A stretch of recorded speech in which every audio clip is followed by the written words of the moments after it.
I'm flattered. People genuinely thought I stole bodies from the cadaver field.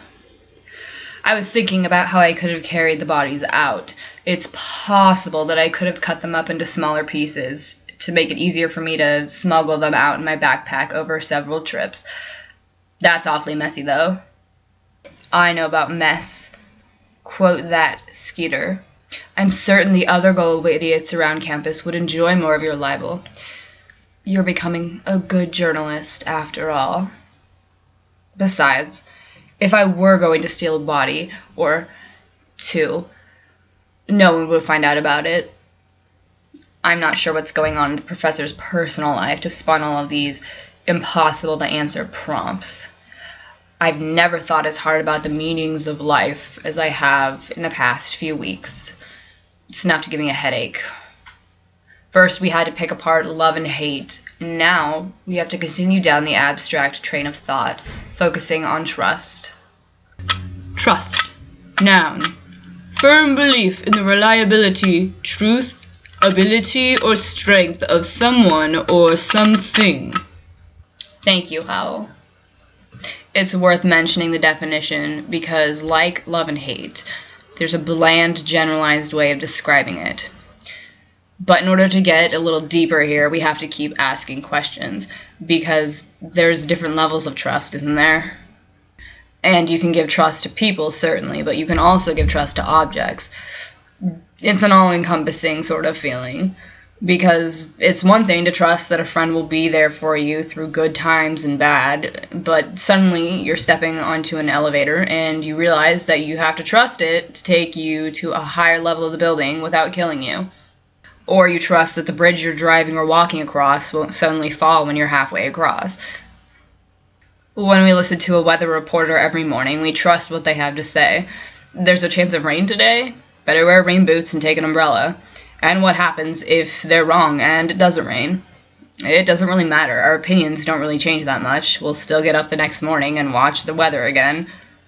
And let's be honest for a second. When it comes to predicting the weather, we become more lenient and understanding, because they're judging something that's truly unpredictable. So I suppose what all of this is for is, where do we draw the line? It happens to everyone. One minute we're watching the news, and the next minute we're changing the channel to get a second opinion. I've heard so many times that trust is hard to earn but easy to lose. Personally, I agree with this. Do I trust? Yes. Do I trust easily? No. And here's why. The most damaging aspect of abuse is the trauma to our hearts and souls from being betrayed by the people that we love and trust. Honestly, I found that quote online, and I had to use it, because we can all trust what we see on the internet, right? But I picked that quote for a reason. It really is accurate. That certain point that I was talking about earlier, everyone has one. Some people have a more forgiving nature, so it takes them a longer amount of time to decide that enough is enough. I used to be like that.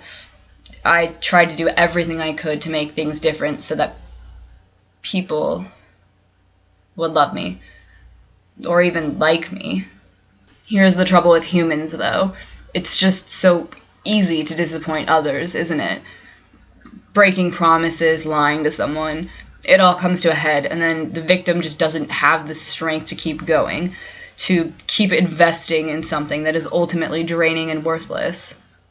And that causes friendships to twist and eventually break. Trust is a hard thing to earn back once it's been taken away. And just when someone thinks they might be making progress, when I give you my time, my trust, I'm giving you a portion of my life that I can never get back. Please don't make me regret it. For me, when it comes to trust, it doesn't come easily, because most of the people I've come across always find a way to disappoint me or let me down. I don't have much confidence in them unless we're mentioning cadavers, because with them, I do trust their finality, their stillness. I trust math and science. I trust my intuition. As for others, we'll just have to wait and see, won't we? I could be wrong. But I've learned not to offer second chances.